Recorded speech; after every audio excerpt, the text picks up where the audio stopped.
बातमी डोंबिवलीतून आहे। डोंबिवलीमध्ये शिवसेनेचा निर्धार मेळावा पार पडतोय। उपमुख्यमंत्री एकनाथ शिंदे कार्यकर्त्यांना संबोधित करणार आहेत। ढोल ताशांच्या गजरामध्ये कार्यकर्त्यांनी आनंद व्यक्त केलेला आहे।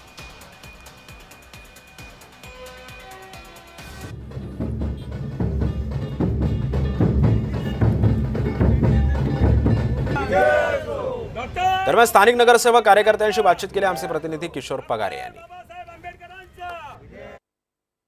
महाराष्ट्रामध्ये शिवसेना पक्ष जो की स्ट्राइक रेट मध्ये नंबर 1 होता, सर्वांना ढोबी पछाड देऊन कमी जागा लढवून जास्तीत जास्त नगरसेवक निवडून आणणारे आमचा हा एकमेव पक्ष होता।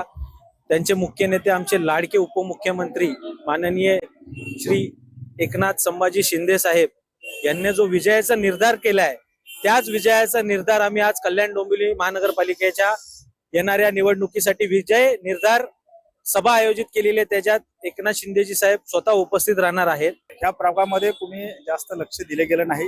या प्रभागामध्ये शाखा प्रमुख या नात्याने मी जातीने लक्ष दिले। या प्रभागातल्या गल्लोन गल्ली, या प्रभागातील सगळ्या पायवाटा असतील, गटर असतील, ती बंदिस्त गटर करण्याचं काम दलित वस्तीच्या निधीतून सन्मान्य खासदार डॉक्टर श्रीकांतजी शिंदे साहेबांच्या माध्यमातून या ठिकाणी 1.25 कोटीचा निधी आपण शिवसेनेच्या माध्यमातून या ठिकाणी कामं केली।